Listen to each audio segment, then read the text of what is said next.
You ask Tiger to solve. This deals with linear equations with one unknown. The final result is 8 equals 1 over 4.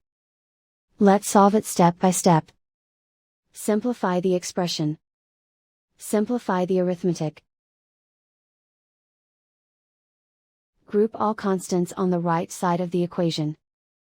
Add 8 to both sides. Simplify the arithmetic.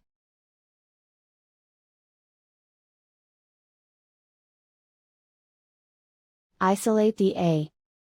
Divide both sides by 32. Simplify the fraction. Find the greatest common factor of the numerator and denominator.